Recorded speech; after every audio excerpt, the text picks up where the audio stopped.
Not getting your health and wellness questions answered at your doctor's office? Are you ready to take control of your health and well-being? Do you want the proper tools to set you on your wellness journey? Do you want to meet and chat with expert members of the healthcare team? Well, step into Real Time with Dr. Stacey.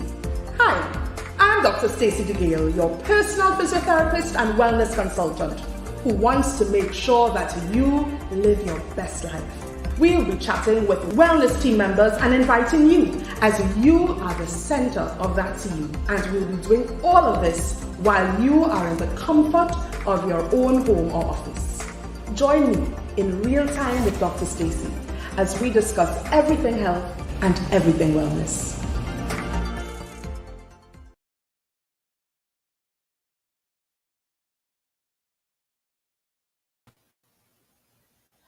Hi, everybody, and good evening. It is a pleasure to be here again with you, wherever you are. Thank you so much for joining us on Real Time with Dr. Stacey, your in-house physio.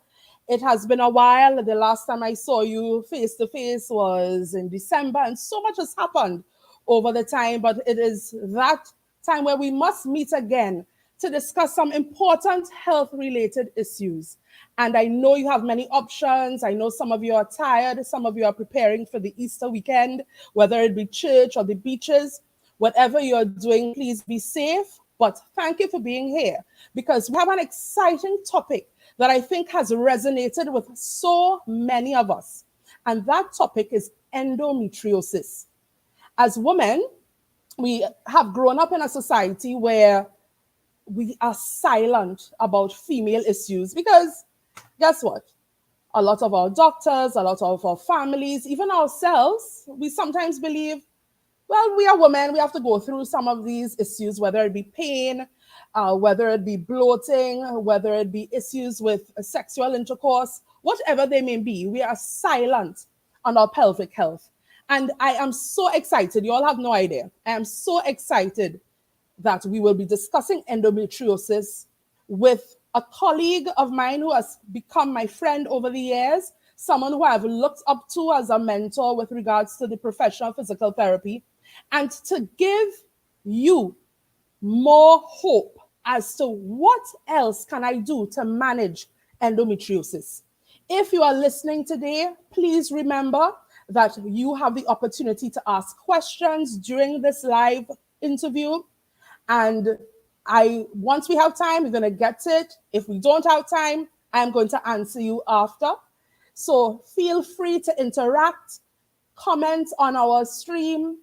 I will see it, and we will ask our expert to answer. And if we don't have the answers for you, we will find them and definitely get back to you. Feel free to share this live interview across your social media platforms. But thankfully, I will be recording it so you can look at it again. Ladies and gentlemen, I am very, very happy to welcome to our show, Joanna Landreth-Smith. Joanna, hello, welcome. Thank you for being here. Hi, Stacey, and thank you so much for inviting me. I'm always very happy and pleased to come on and speak about endometriosis because I'm one of the only people in Trinidad as a physical therapist who has the expertise to help people manage. And I'm glad that you use that word, manage their symptoms, because we cannot get rid of endometriosis. We have to learn to manage it. So what I seek to do is to partner with the patient to help them to manage the symptoms. So we have already gotten pearls of wisdom and we even haven't started yet. So let me tell you all why I have Joanna on this show. And she preempted already and said she's one of. Joanna is the first physiotherapist in Trinidad and Tobago to specialize in pelvic health. And quite often we go to our doctors, unfortunately, and we are given medications for endometriosis. We are given the recommendation of surgery depending on the severity. But very few recommend pelvic physical therapy. And Joanna has over 40 years of being a physio. She's not looking it. 40 years of being a physiotherapist, having trained in the prestigious Nottingham School of Physiotherapy in the UK. And she has over 16 years, 1-6, guys, of being a pelvic health physical therapist. And we will learn tonight together the value of pelvic floor physical therapy. And to encompass that, she is also a skilled orthopedic specialist physio. And she has trained in Miami, in New York, through the Herman Wallace Pelvic Rehabilitation Institute. You all know, those of you who follow the show, I don't bring any and everybody. I bring persons who are experts in their field so that you will be comforted in knowing you are receiving the appropriate information for whatever topic we're discussing. Joanna has continued to upgrade her skills, and she did the Kathy Wallace pelvic floor support systems in postpartum recovery. She has done pelvic pain and prolapse courses, as well as the Anthony Lowe diastasis reframed course. And since 2020, she has been an attendee at the Birth Healing Summit.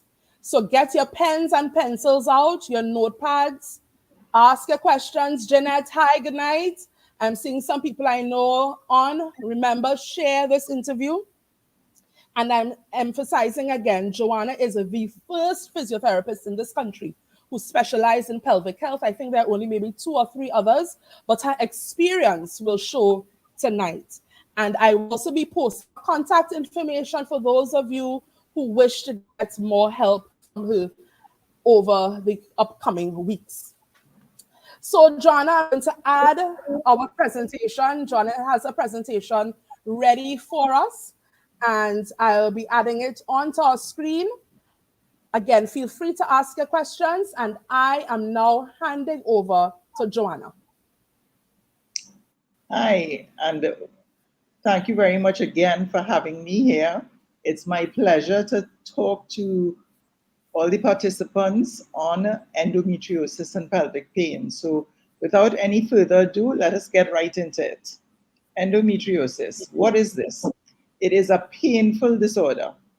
There is no doubt about it, it's painful.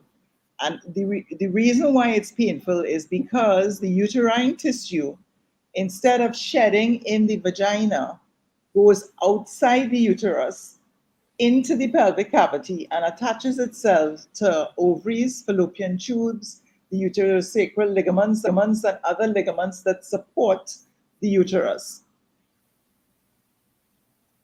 The causes of the endometrial pain are the result of thickening and scarring of these tissues that continue to break down and bleed outside of the uterus.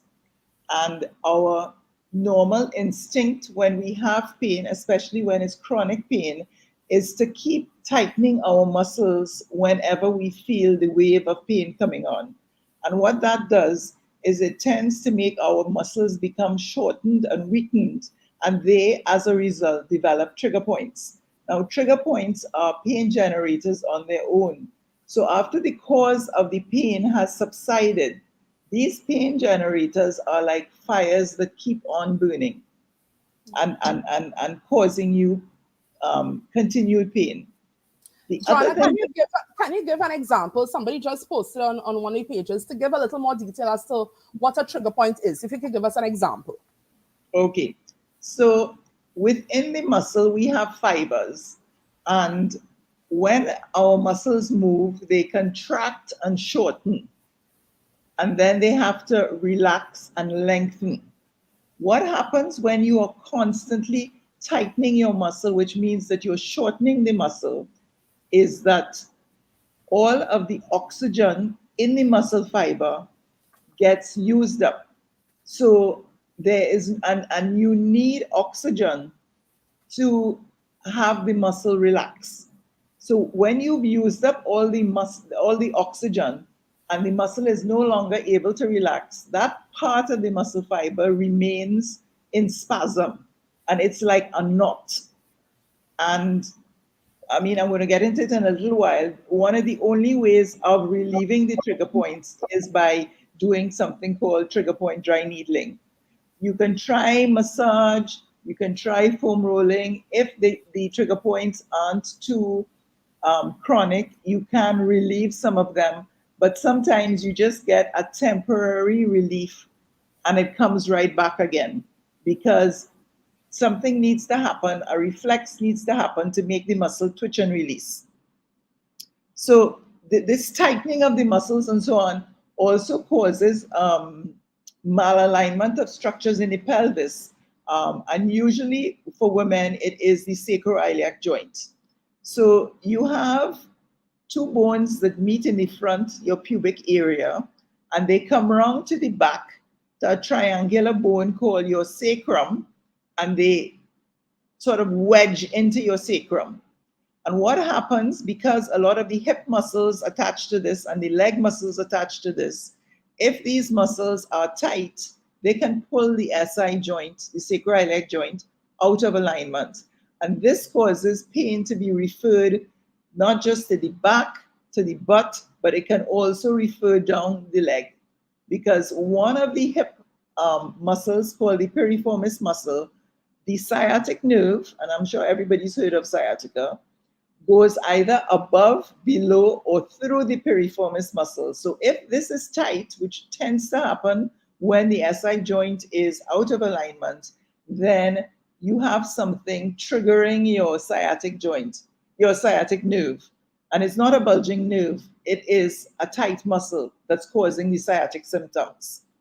The other thing that can happen as well is from clenching your teeth with the pain, you end up having temporomandibular dysfunction, which means that you are dislocating a disc in your TMJ, which is the part of your jaw.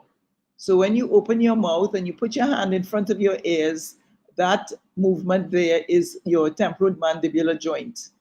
And this can cause a myriad of problems, as if endometriosis alone is not stress.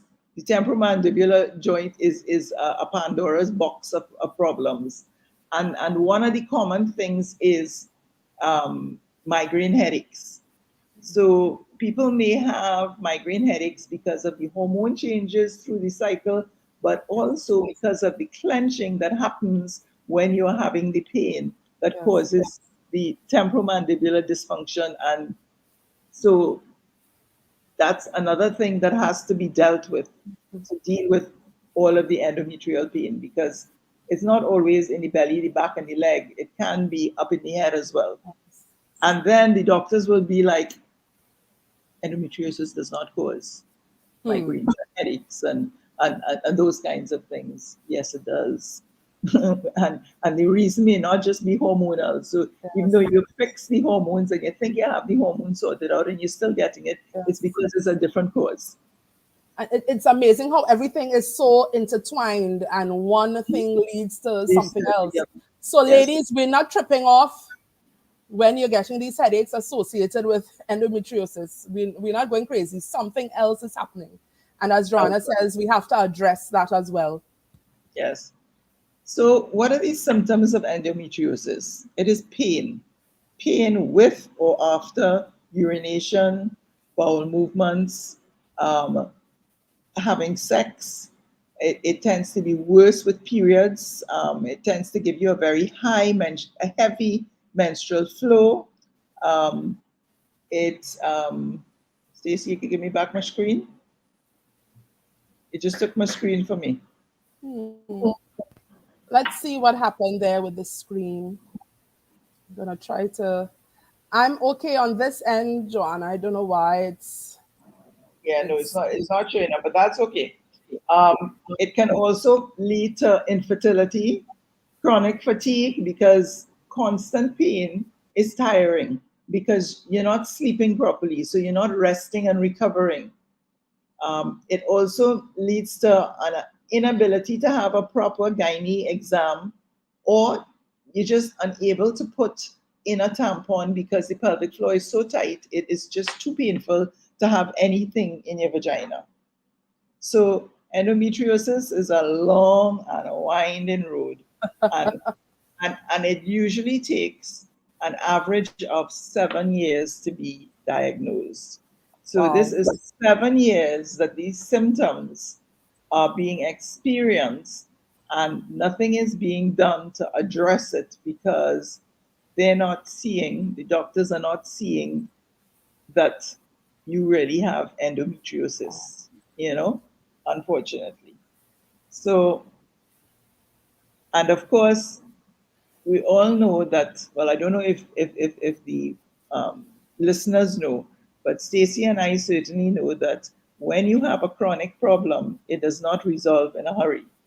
The way that an acute problem can turn around in a couple of weeks. A chronic problem takes a long while to get sorted out. So you have to be in it for the long haul to be able to get to a place where your symptoms are being managed more effectively for you. So, what are we trying to do with physical therapy for endometriosis?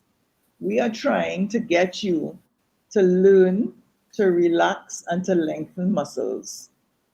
And that is called down training your pelvic floor muscles. We are also trying to get you to restore flexibility in all of the muscles around the hip and the low back. Okay, um, we need to restore alignment to the SI joint um, and that is one joint that has to be evaluated whenever you have um, endometriosis, because if it is out of alignment, there is no hope in hell that you're going to be able to do any kind of down training of your pelvic floor if the pelvic floor is on tension because things are out of alignment.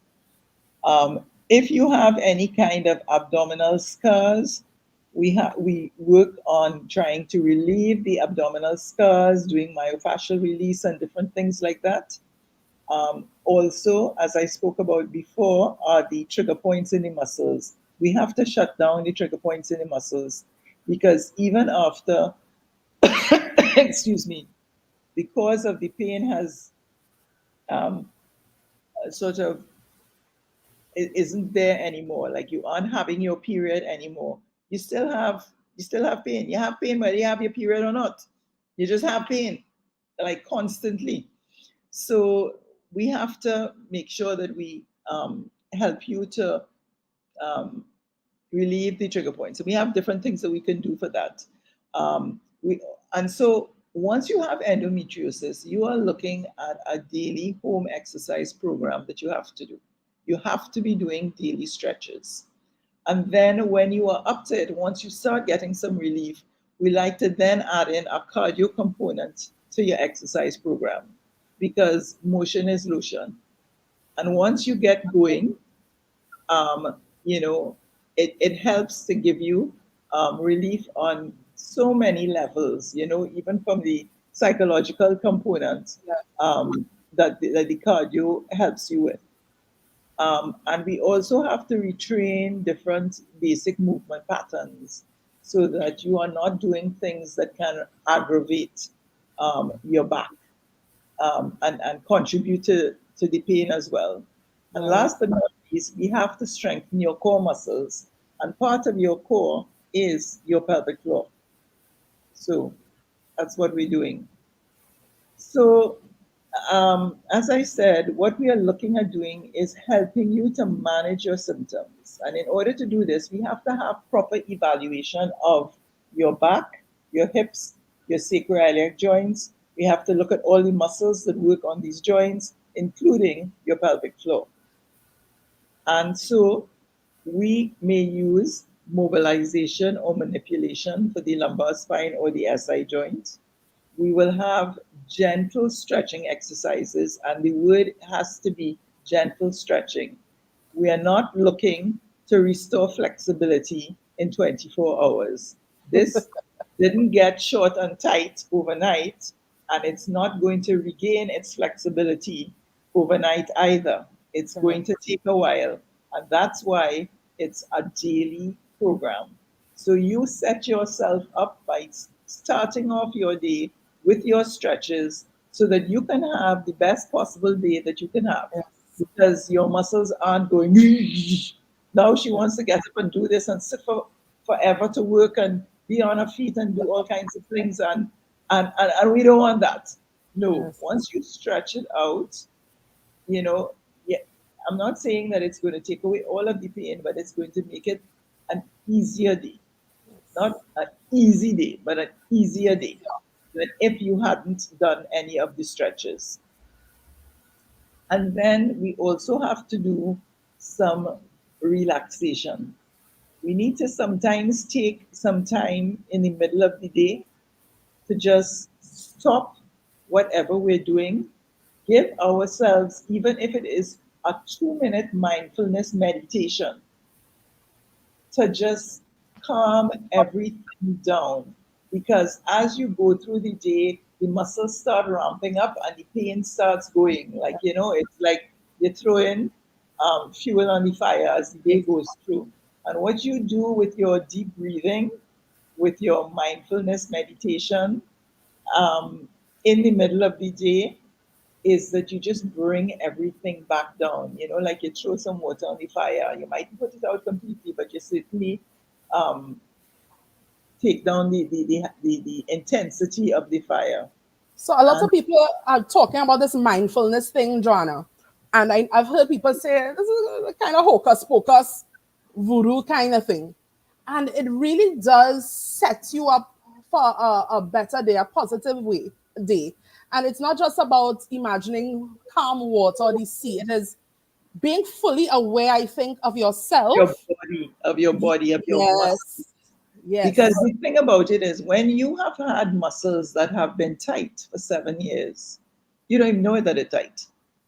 you know Correct. so you have to see what it feels like to be tight and then to release it and to feel what that release feels like, and especially when you start doing the pelvic floor down training, you have to feel what the difference between a tight pelvic floor is and what it's like when it's relaxed, and you have to Especially when you've learn. had this over a period of time. Sometimes we have patients who are in pain and we ask them, how are you feeling? Is your pain any better?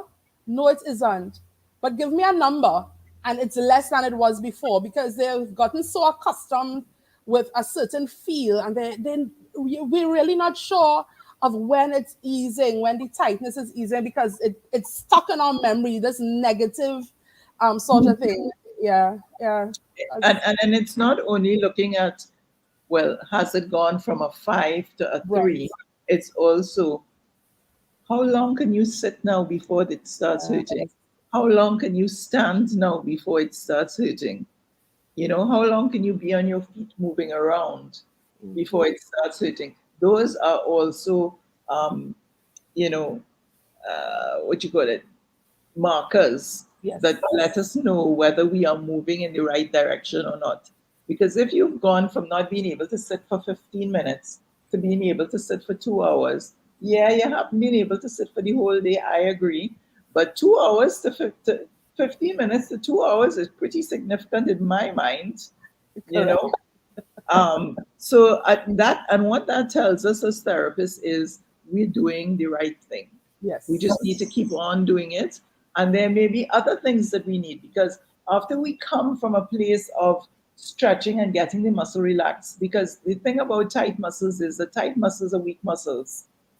So we then have to get to a point of strengthening the muscles, Yes. strengthening the core, so that you can maintain good posture all the time as well, you know? Um, and Sorry, I just had a blank out there. Um, so we move from one type of treatment to another type of treatment to another type of treatment. Yes. It's a progression. We don't start with strengthening. Yes. When you have a painful, what you call it, when you have a painful um, condition, you don't just go and say, okay, they tell me to exercise, so I'm going in the gym and I'm going to lift weights and I'm going to walk on the treadmill. In fact, no, I'm going to run, because if running is more than walking, so it had to make it happen faster. It doesn't work like that. There is a progression of Yes. how we need to go, and we have to get going with everything. One of the other things that I do use with my pelvic floor is biofeedback. And biofeedback helps you to see when you are clenching your jaw. When you are a jaw clencher, I can put electrodes on your jaw and you can see, do you feel like you're clenching? No, look at the numbers. The numbers are real high. Now, just open your mouth slightly. You see how it goes down? Right, this is not clenching because your teeth are not together. And so there are techniques that you use for that with your teeth as well, where you try to float your tongue so that your molars aren't touching, so that it gives you a couple seconds to recognize that you brought your teeth together before you start to clench. Whereas when your teeth are together, you're clenching and you don't even know you're clenching until you start to get the migraine headache. And with the biofeedback as well, we can do stretches to the pelvic floor and then put you back on the biofeedback and we look at the numbers drop. And then you spend some time sort of with a mindfulness meditation, feeling what the relaxed pelvic floor feels like. And eventually you learn to relax your pelvic floor without being on the biofeedback, because you can feel the difference between tightening your pelvic floor and relaxing your pelvic floor. So in addition to that, what we also do is we look at releasing the different muscles in the butt. So you have muscles that lift the leg out to the side. You have muscles that rotate the leg in the butt, and we look at down training them and releasing them. We're also looking at releasing the muscles in your hip flexors. Your hip flexors are in the front of your hip, and sometimes they contribute to the belly pain and the bloating. When that hip flexor muscle called psoas is tight, it tends to push out and make you feel bloated. Wow. We have to look at doing stretches for that hip flexor as well. Okay? Um, Sometimes we use foam rollers for the glutes, for the IT bands, for the hamstring muscles. I also use a foam roller for initial stretching of the pelvic floor when it is very tight. So, but I use a half roller. And what I do is I have a patient sit on a firm chair, a hard chair, and they put the foam roller between their legs. So it is between, you're sort of sitting with the foam roller between the two bones you sit on, what we call your sits bones or your ischial tuberosities. And you sit upright in that position for 5 minutes to stretch, to stretch your pelvic floor. And another tool, I don't know why I'm having hiccups. Another tool that we use is dilators with the pelvic floor. And dilators come in different sizes, and this is also very useful for people who have pain with sexual intercourse, where we gradually stretch the pelvic floor and we increase the size of the dilator so that eventually, once you have the proper stimulation, etc., you will be able to relax and to have intercourse. So, for those stubborn trigger points that will not resolve with the stretching, so I don't go directly to dry needling. I always give the patient the opportunity to shut down as many of the trigger points as they can on their own with stretching and with foam rolling. And it's like you gotta do it every day, darling. Don't bother to try and say, well, I'm too tired, I don't feel like doing it. No. Because if you do the stretching and the foam rolling, you're also going to have a better night's sleeping. So yes, I am a pain in the ass. I want you to stretch twice a day, every day. Every day. Because one, Literally a pain in the butt. yes, I, I want you to stretch in the morning so you have the best possible day. And I want you to stretch at night so that you can try to have the best possible sleep, because sleep is very important for repair and recovery in our body. And when we're not having that, it just stresses our whole body. We get cortisol, you know, flying around the system that just, increases the whole tension um, with the body. So I will do trigger point dry needling.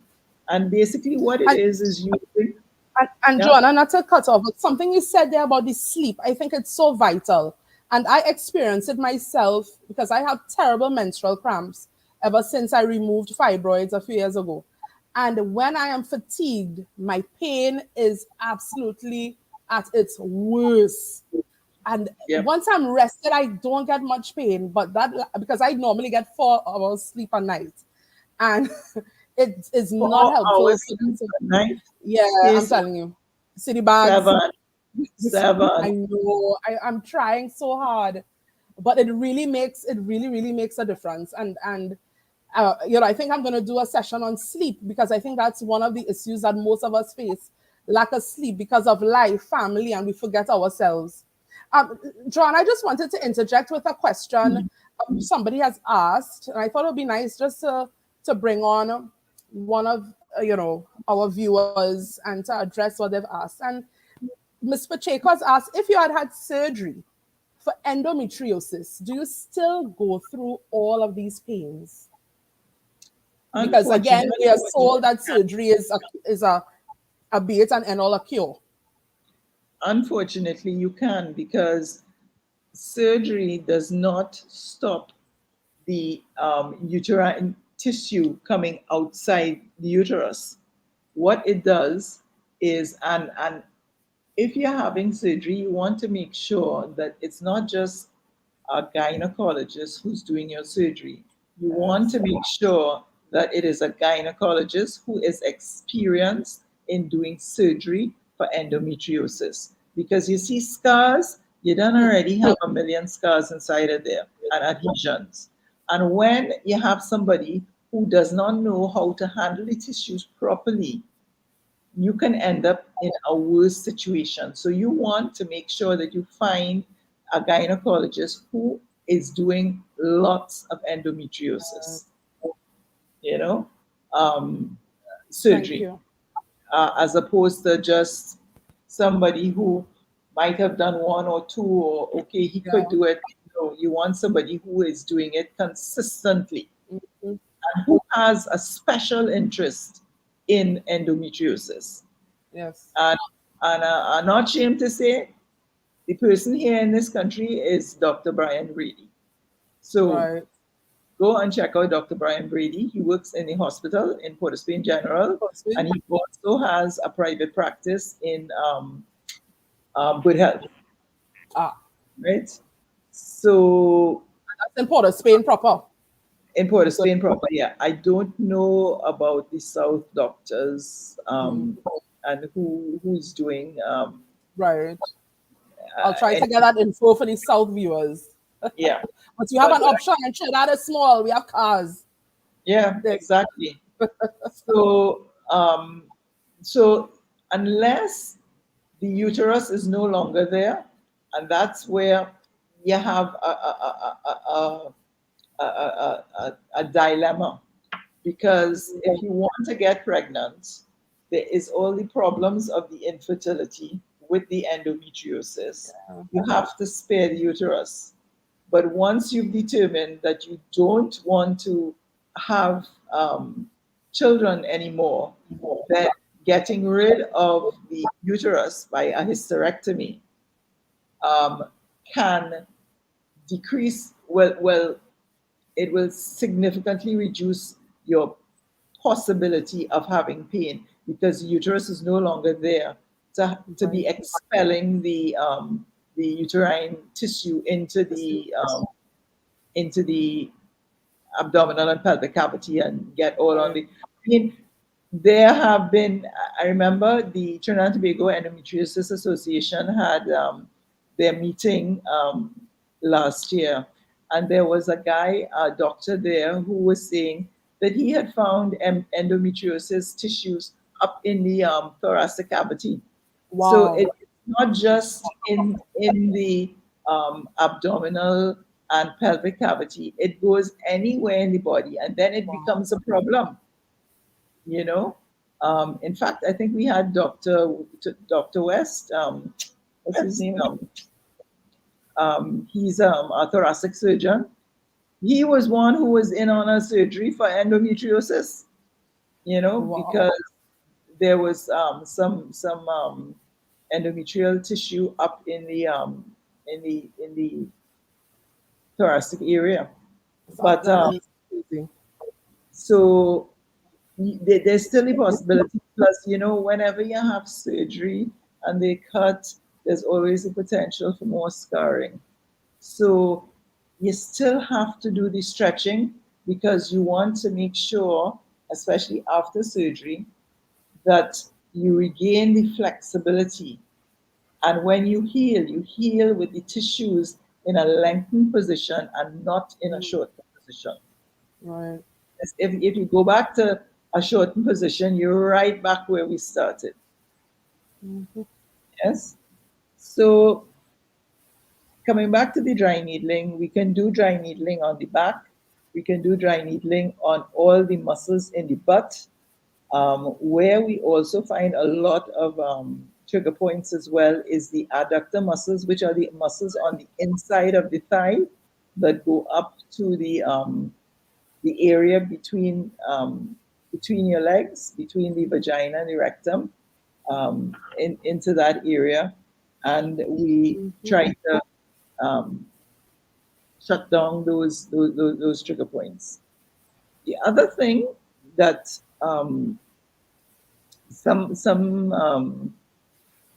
there was a Canadian webinar that I was on, and in Canada, one of the things that they do for endometriosis is they use CBD oil, and it can be applied to the abdomen for pain relief.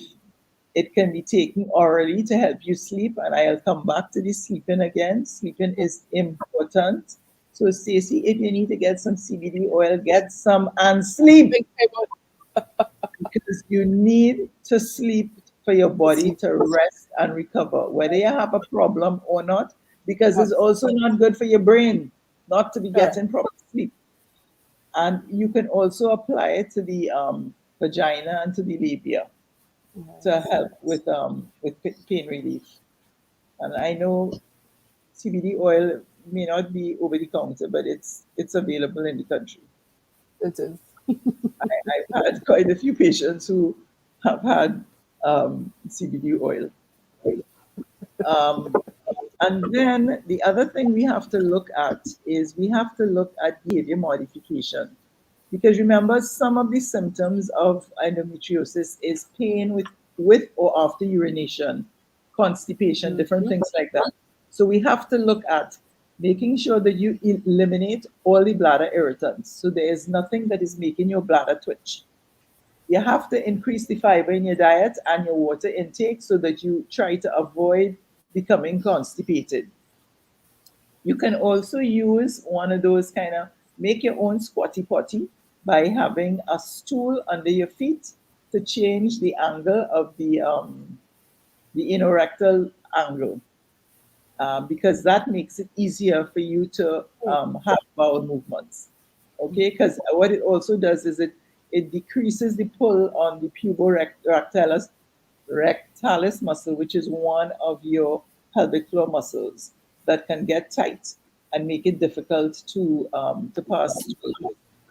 And don't worry, guys, I will post a picture of that squatty potty Joanna is talking about. I'll post it later on my business page, Back in Motion Physical Therapy Services, so you can see what it looks like, and get one, because again, we're looking at managing a condition. We can't cure it, but there's so many tools and little tips that you can use to make your symptoms so much better. And you don't even have to buy a squatty potty per se. All you have to do is to get a little stool to put Right. in front of the toilet, to put your feet on so that your knees are up above the level of your hips. It's just real plain and simple. You might be able to go in, I don't know, Peaks or I am, or one of them Fair and places. Square for us in Central, Yeah. Allied in South. I'm Mhm. not getting any monies from Simple these stores, spaces. people. We just No. simple spaces. We're just giving you some ideas, because a Yeah. simple Of tool where as to a look for stool, things. Yeah. correct, can make it easier. Yeah. And then there's something called ILU massage to help you mobilize the stool. So with people who have problems with constipation, I tell them you need to wake up in the morning and you need to drink 20 ounces of water. Just chug it down like it's medicine. Get it in your system. Go and take a walk, because movement Yes, activates your bowels. yes. All right. Then come back home, have another 8 ounces of water, and then lie down and do the ILU massage on your stomach for 5 minutes, Right. and then sit and see if you can have a bowel movement. I don't know. For some people, different foods like coffee tends to stimulate the urge to have a bowel movement, or if there's any particular food that for you stimulates the urge, have some of that and then go and sit and give yourself a whole 5 minutes of a bowel movement. Don't expect it to happen in 30 seconds. You know, you need to relax. That's when There's, the hemorrhoids come in. that's when the hemorrhoids come in as well, yes. Plus, there's also toilet meditations that can be useful. Um, just check it out on YouTube. I can't remember the name of the two people who do toilet meditations, but that is also a useful tool Oh, to use, and you can pull it up on YouTube. That's not a problem at all. So this is what the squatty potty looks like. Just a stool to get your feet up. All right. And when you get your feet up, it releases this pull here so that the stool can come right down. So you don't have to strain. You don't have to give yourself hemorrhoids. You just help nature to take place without please. having to go uphill. You can just come all the way down. So after we get things to shut down a bit, then we need to start with the strengthening exercises.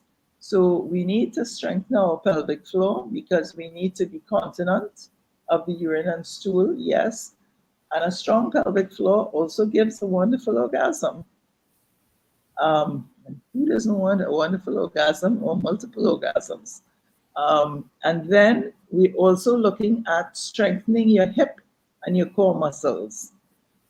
And regular exercise reduces your estrogen levels and increases your anti-inflammatory and antioxidant markers. So all around exercise is going to be good for you.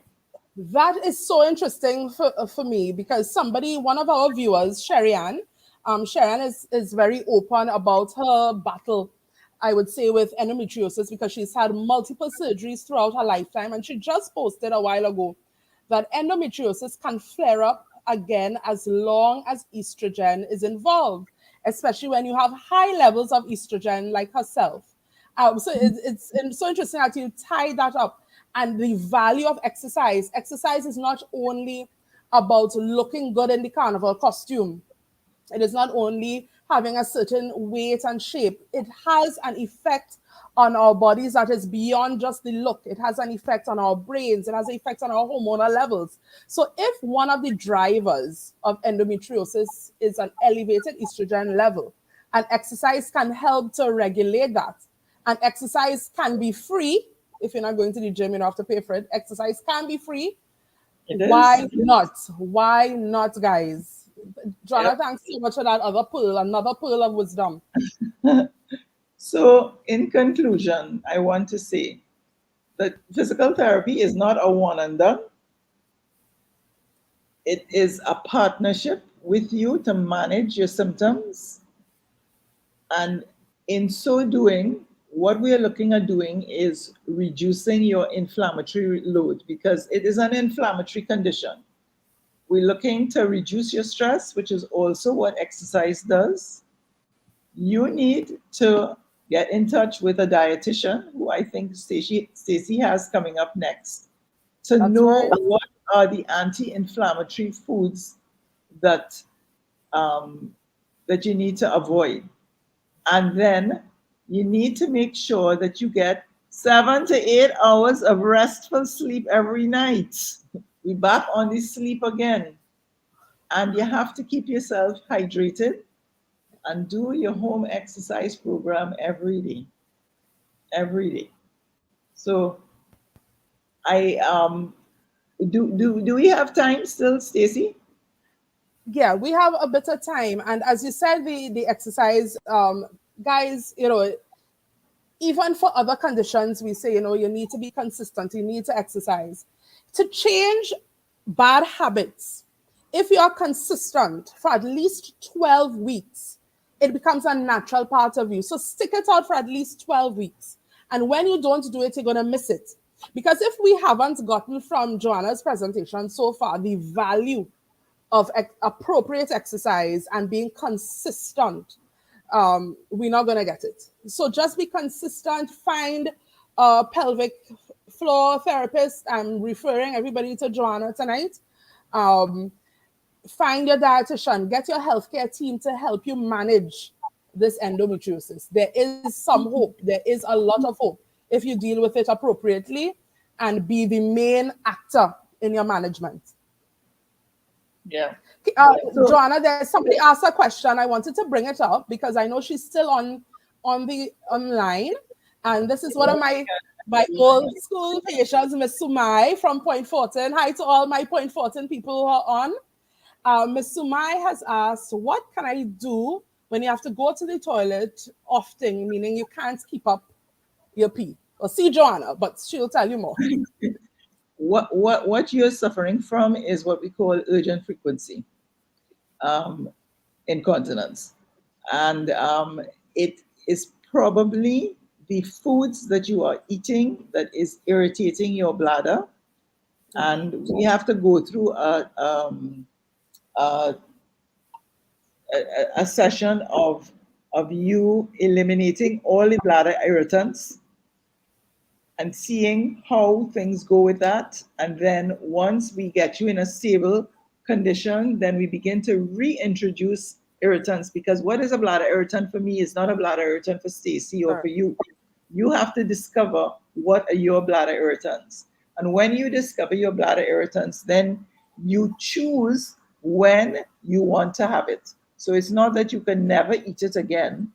You just make sure that you eat it when you're home or when you're somewhere where you know a toilet is available, because your bladder is going to twitch and you are going to want to pee, and you may not be able to stop yourself from peeing because of the amount of spasming that your bladder is going through. And then you also, I tell my patients, you gotta live. So you eat your irritant, fine, you know your consequences, so you choose when to do it. And then when you're finished, you drink a ton of water to flush it out your system.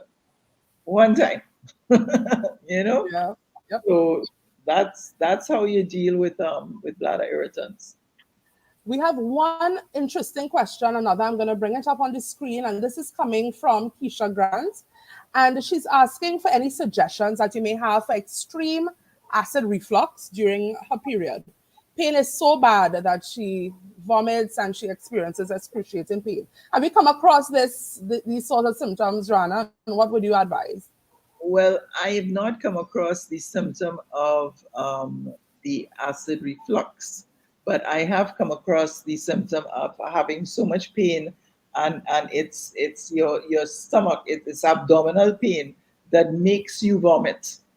And excruciating pain, even if it is not abdominal pain, back pain can make you vomit. So it's managing the pain. What you probably need to do is you need to speak to an internal medicine person regarding the acid reflux, because having the acid reflux will make you more likely to vomit just because of the buildup of the acid. So it may be that you need to take something for the acid reflux a couple days before your period. And a lot of this too is don't wait until the pain is there. Prepare. Yes. You know it coming. So you have to, I mean, for some people, it's unfortunate that, you know, your period could just drop on you and without any notice. You're just so damn irregular that it's, you know, mind blowing how irregular you could be. But if you have any idea that in the next 2 or 3 days your pain is going to be starting, then I suggest take the anti-inflammatory medication one time. Yes. Been there, done that. Because I had endometriosis as well. All right. And I used to tell myself, I don't want to keep taking these tablets. These tablets, oh God, I'm sick and tired of having to take these tablets. No, you take tablets because you don't want to crucify yourself with the pain when it comes. So that's what it's like. You know, I remember when I was a teenager, they didn't know anything about endometriosis, and my poor grandmother used to be giving me hot coffee with scotch, you know, and scotch to make me pass out so I could go to sleep and ride out this pain. Yep. You know? Joanna, I wish we could continue for the entire night. So I'm already seeing that we're going to have a part 2 to this session. Guys, you'll let me know. I think this is important information. You all have been such a fantastic audience. I'm seeing another question, but we have our dietitian on the line. So Joanna, do you mind holding on the stream? Because we're just going to chat briefly with Candida, our dietitian, and we're going to come back to Joanna because there's an interesting question here from Shelly Thomas, and I'll show it to Joanna in the meantime and come back. Can a person with endometriosis only have severe pain while on their period? Her daughter is 17 and is currently in the process of getting a diagnosis. So Shelly, stay on the line. We're going to chat very briefly with Candida, and we're going to get back to you because John has willingly agreed to hold on just a bit more. And thank you all for staying on. And we'll be right back with Joanna. Joanna, don't go anywhere. I just want to say one thing. Listen very carefully to what the dietitian says, because she has very important information that you need to take to heart about what you should not be eating. Okay? What foods are inflammatory foods that you must avoid? Go ahead. Correct. Thank you. And I'm bringing Candida on. Candida has been on for a while, and many of you all will know her as Didi. If you have not seen her billboards, something wrong with you. Because Candida, who is truly a fantastic human being, not just a dietitian and nutritionist, she has her own line of healthy products for us to snack on without feeling guilty. And she is also a chronic disease specialist who uses food, natural medicines to get us better. And she has been on Real Time with Dr. Stacey already, so this is not her first time. Didi, hi, and welcome back. I'm not too sure if I'm hearing. Can you put up your volume a little? Make sure you're not muted. You know, guys, we must have some technical issues. That's the beauty about technology.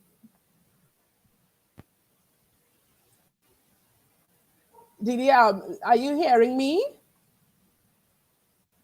Yeah, she's hearing me. I'm not hearing you, though. Guys, are you all hearing? And maybe I'm not hearing. Can somebody just tell me who's on the interview if you're hearing Didi at all?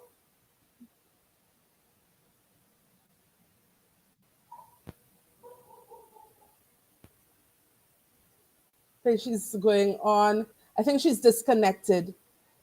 Yeah, she's disconnected. So what we'll do while she reconnects, and thanks, Keish, we're not hearing. I guess we're having a few technical difficulties. That's fine.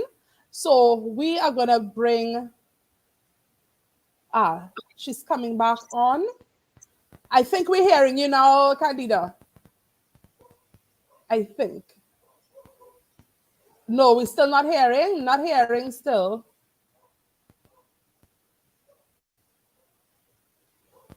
I thought I heard you briefly. I think we're getting something there. I'm getting, or is it my hope? So while we try, yeah, go again, Candida. Yes, I think we heard something. No, I'm hearing things. So I don't know why we're having any technical difficulties, but what we will do, we'll, I'm not sure. We'll try to work it out. And yes, I'm hearing you now, Candida. Okay, great. Great. Thanks so much for having me. Of course. And thank you for saying yes.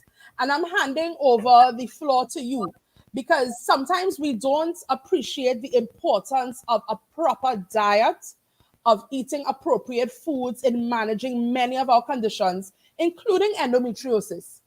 So share with us the value of diet. And Joanna led us on and introduce that component of having avoiding anti-inflammatory foods, drinking, lots of water. So tell us more, Candida. So I'm a chronic disease specialist, right? So endometriosis is not like one of my specialties, and but definitely, I think that I was listening in from what she was saying before, and I think she hit the nail on the head with all of the advice that she's given in terms of sufficient water intake and making sure, because the truth is I feel like we don't understand that our bodies are supposed to be made up of water, at least 55 to 77% of water, and we tend to neglect our water intake so much. And when you do that, it really leads to a lot of complications with your health, because a lot of the times things can't function effectively when you don't drink sufficient water. So making sure that you drink lots of water is vital. Of course, including more high fiber, more nutrient dense things, and avoiding those highly processed, high sugar foods that would probably not have such a great impact on your health is very important, including more of your favorite and local fruits and vegetables, sticking to the complex carbs, and of course focusing on like the beans and the peas and those legumes, like the very rich high fiber things could have positive impact. But I agree with the way that you. So a lot of the times as advice is great, but this is really just general information, and not everything is ever going to be suitable to everyone.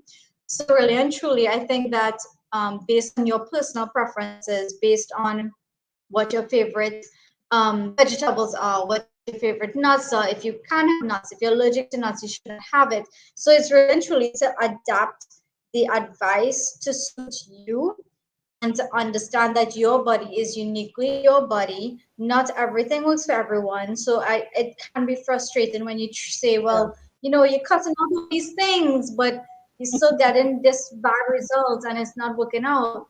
So it's really using like a personalized approach is way better when it comes to like certain symptoms and helping you to overcome things. So I heard somebody ask about acid reflux, and acid reflux is a complete lifestyle disease. So it's really created because of certain routines and eating habits. And like if you skip meals often and if you don't eat on time, these are one of the major complications with acid reflux and building it up. And then you're fearful that, okay, if I'm going to it, or if I eat, I'm feel nauseous or something. But the truth is that you should really take slow and steady steps when it comes to helping with acid reflux, like overcoming it. because it is lifestyle created. So with time in our meals for sure, not skipping meals, making sure you focus on a variety of nutrients and a variety of food groups, using less of the processed things, less of those that are high in sugar. That would be great, but trying slow and steady to like reintroduce the foods and the balance that you do have, like you should have with a meal. So, for example, typical breakfast, roti and vegetables, like a cooked veg or something. Or if you like foods and you include like some fruit and maybe some cinnamon. If you like those things, like including a variety of things could also help to and eating very slowly and not really stuffing your face or trying to get down the food in a very large amount would help a lot with controlling acid and even with constipation too. Like of course the high fiber water intake is ideal to help it. So I really think that the measures that should be taken, because you see we tend to focus, like if there's a specific issue that we have, we focus on the issue and then we neglect our health because we feel more Right. stressed that we have Yeah. some, we're diagnosed with something. We don't know what to eat, how much, how often, how to eat around our likes and preferences, what we could include, what's making this worse, what could make it better. And then we stress, and that stress makes it worse.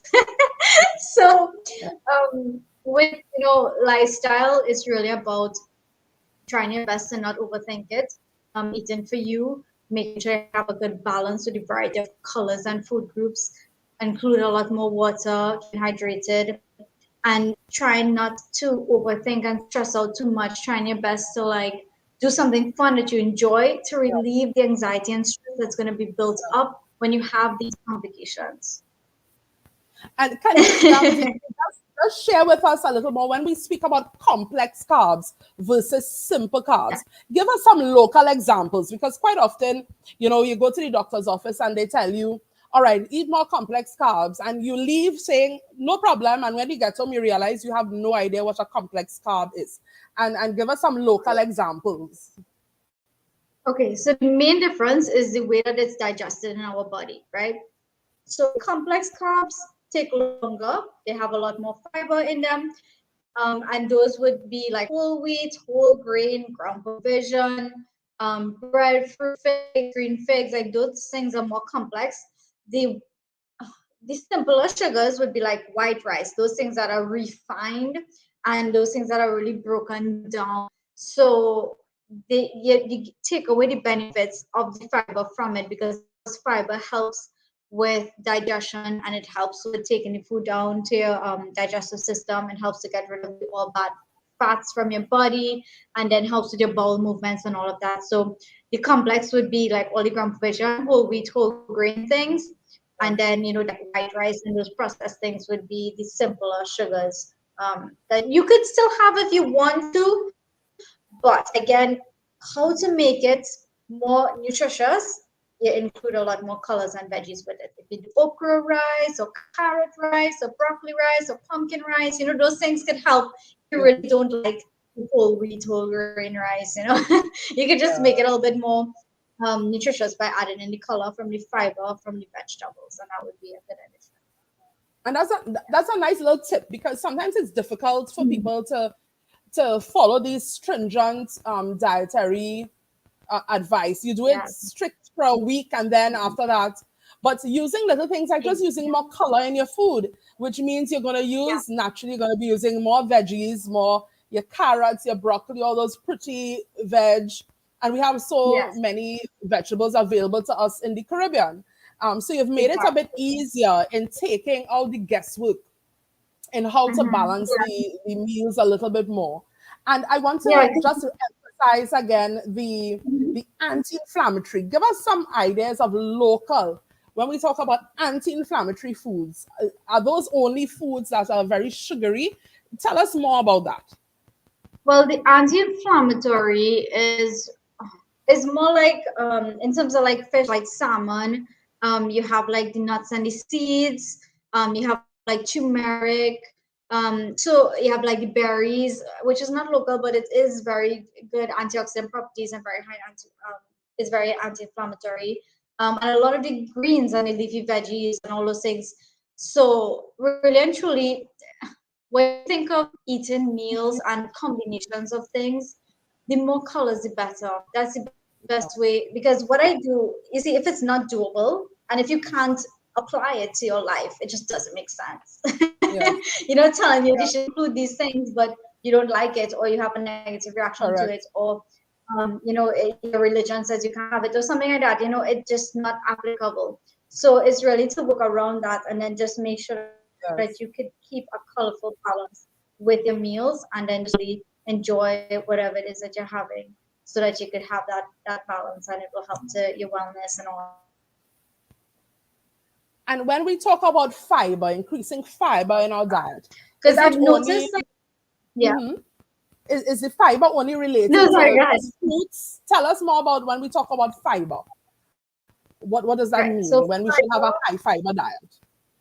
right. Fiber is so everything that has fiber in it is, well, of course, the complex carbs, so the whole wheat and whole grain, the vegetables, so all of the vegetables, and yes, tomatoes are vegetable. A lot of times persons are really shocked because you see what we classify foods in the food group, classified based on what it's made up of. Oh, So it's not about what, like if it's the fruit of a tree, it's about what is it made up of. So the mhm. vegetable, so tomato might be a fruit of a tree, but it's a vegetable. Breadfruit is a fruit of a Right, tree, but it's a carbohydrate. Avocado is a right, fruit of a tree, but it's a fat, because it's made up of fat, right? So in terms of the fiber, yes, the complex carbs, the veggies, fruits have fiber as well.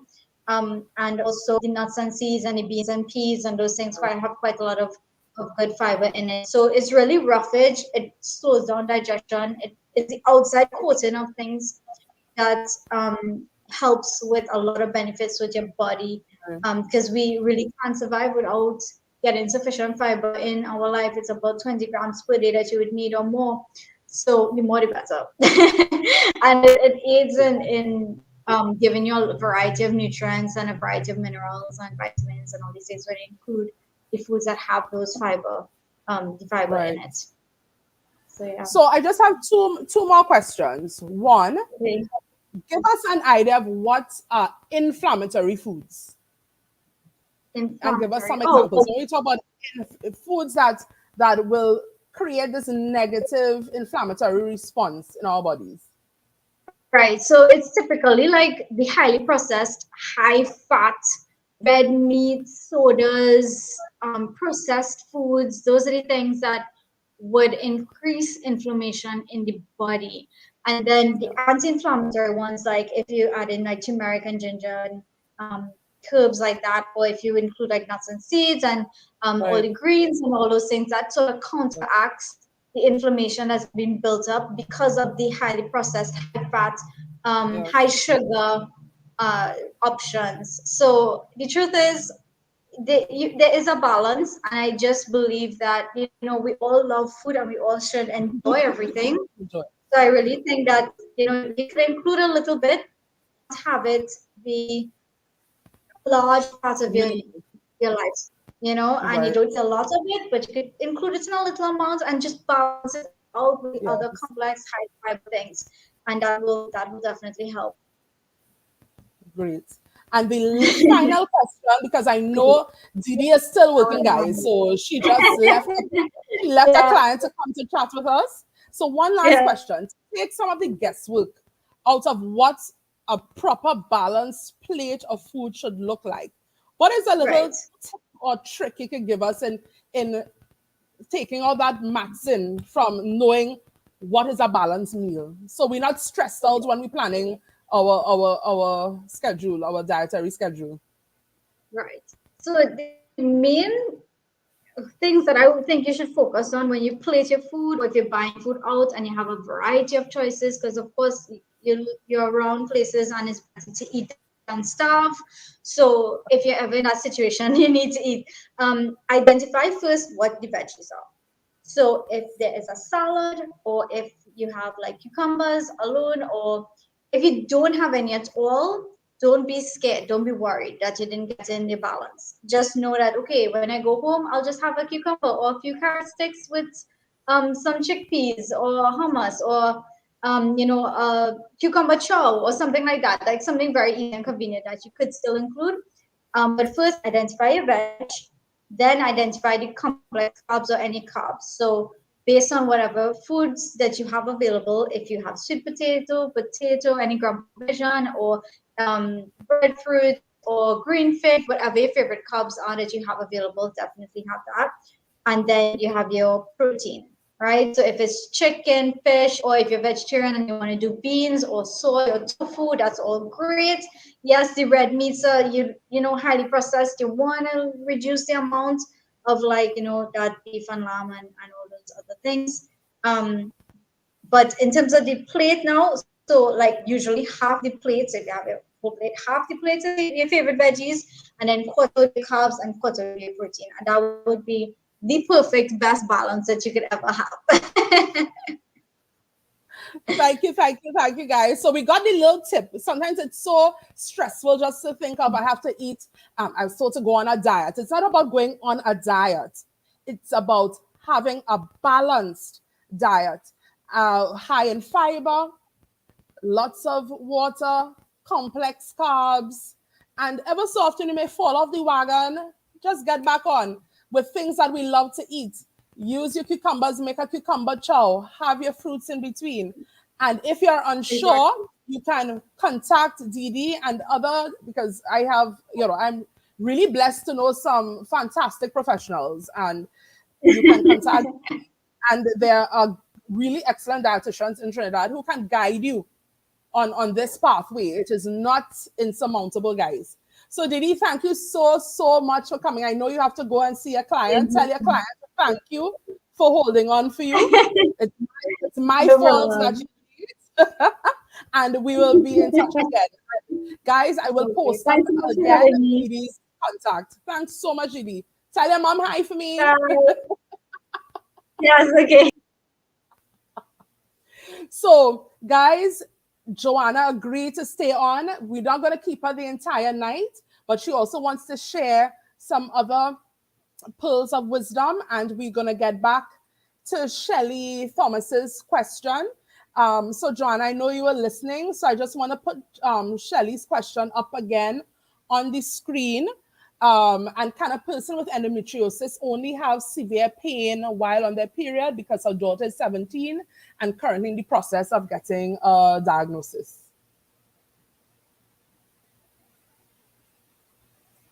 She would not have been menstruating as long as someone in their late 20s and 30s when it begins to become really, really problematic. Right. So that, thank God she's getting a diagnosis now. Yep.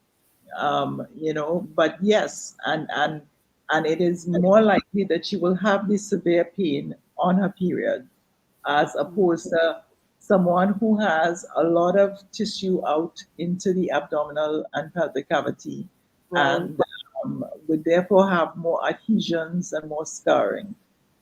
So yes, it is possible. Thanks, Joanna. And I know you wanted to add something. Guys, you all have done so much pearls of wisdom.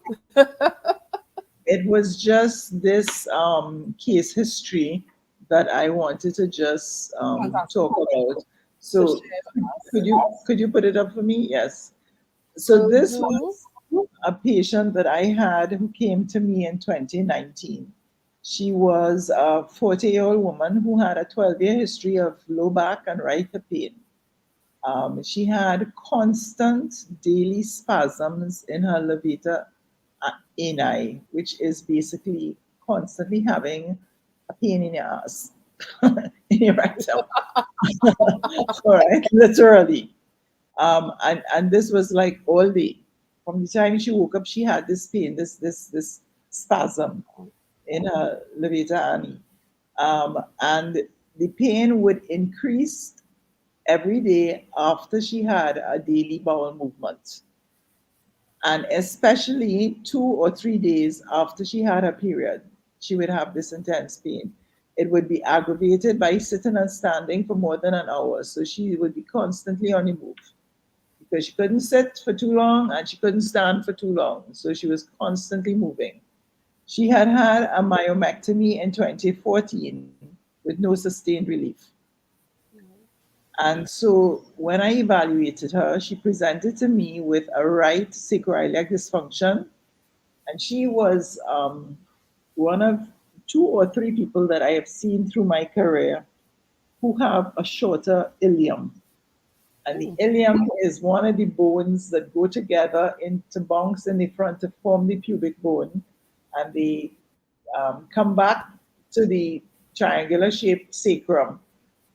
Her ilium on the right side was actually shorter, so that she needed to get a little wedge made that she got. We figured out what was the difference. It's like a leg length discrepancy, except it is the ilium being shorter. And she had this thing that she got it all upholstered, and she had a little bag for it. And so when she went to sit to work, to go to a conference, whatever, because of course she's a professional person, so you had to sit for hours and work and whatever, she would just take it and slip it under her hip so that she would balance off her spine. And if we did not find that that was one of the generators of the pain, it would never have settled down. So she had trigger points in her glutes, in her piriformis, and this, of course, put a strain on her pelvic floor, which was why she was having these constant daily spasms. Wow. And eventually, I mean, she was very good. She, did her stretches, did her therapy, as I asked, twice a day, every day, Saturday and Sunday. And after 2 months, she was basically almost pain-free. Wow. So it just goes to show that here's somebody who had 12 years of pain. Wow.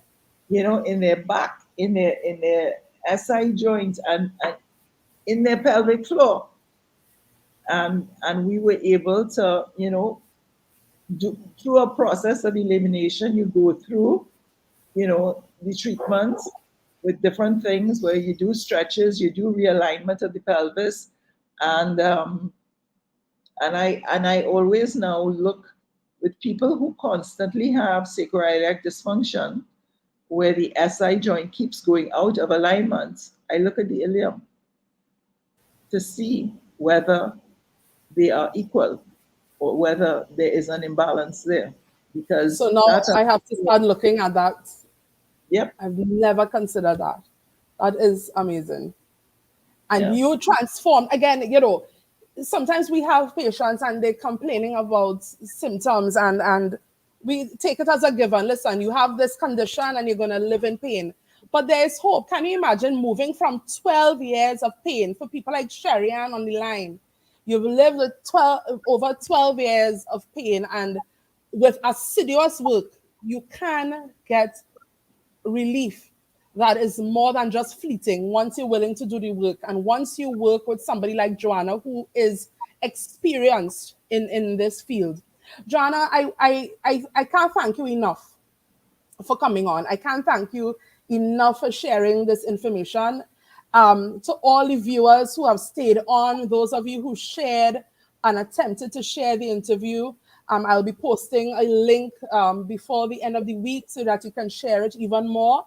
I want you to realize that there's hope at the end of the tunnel in managing your endometriosis. And Joanna has given us her contact information. Her practice is on 43 Brunton Street in St. James. And that is not far. It is not far, people. We go, and South people, you all know we like to go Port of Spain to fete. We will go to a fete without batting an eyelid. There's nowhere far.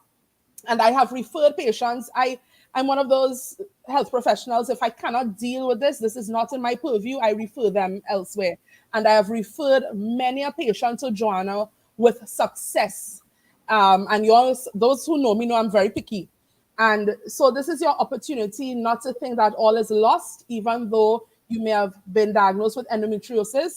And for those of you who have been diagnosed with it, start talking to your relatives, your friends, your families, your doctors, and start putting a plug for pelvic health physical therapy, because it is available and it can help. And Joanna, I'm just going to give you this opportunity just to give us some last words with regards to pelvic health, physio, specifically with regards to endometriosis. So what I want to say to the endometriosis sufferers, because you're suffering with the pain, is don't give up hope. You need to exercise, and the exercise is not just for the pain. The exercise is going to help you with your entire general health of your body, to keep your muscles lengthened, relaxed. You want to maintain the strength so that you can have good posture. And you want to also make sure that you are drinking enough water so that you don't become constipated. You want to make sure that you are sleeping properly and that you are getting the rest and recovery that your body needs for you to go through another day.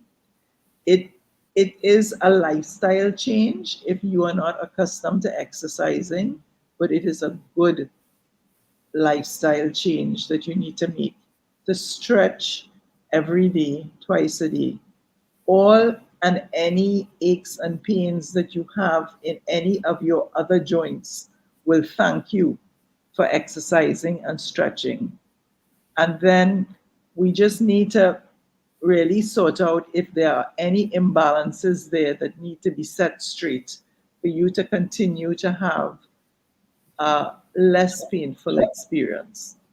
So if you're interested, you can always give me a call and we can work together on it. Yes. Everybody is different. So it's no kind of cookie cutter solution, because we are all individuals. And when you are treated as a one on a team that where everybody is the same, then we don't have success. You have to be treated for your individual problem, and that's what I seek to do with all my patients, is to tailor something to your particular needs. So Stacey, thank you so much. I've really enjoyed it. I hope I've given some information to your listeners, and I'm always here to contribute to anything that you're doing on pelvic health. Thank you so much, Joanna. And we've gotten so many thank yous and to you as comments. You'll see it after on the feed. So thank you all again for welcoming Joanna. Joanna, thank you for being here. I'm going to just remove you a bit from the screen, so don't go anywhere. Let me just talk to these guys just for a brief moment. Thanks again. Sure. Bye-bye. Listen, this was a fantastic night, and we did not expect it to run later than what it has already, and you all stayed on. Please, for those of you who came on late, don't be fearful. It is going to be there for you on YouTube, on my Back Emotion Physical Therapy Services TT page, as well as those who are my personal friends on my regular Facebook page. This has been a fantastic evening, chatting with Joanna with all her experience with regards to pelvic health. And if you want to see her again, drop me a line. Let me know what else you want to talk about with regards to our health. And guys, because there are some guys on this live at this moment, we have not forgotten you. Joanna also specializes not only in pelvic health for females, she specializes in pelvic health for males, and we're not going to leave you all out. All right? So drop me a line and stay tuned so that you can get more and more information about all your health-related questions and issues right here on Real Time with Dr. Stacey.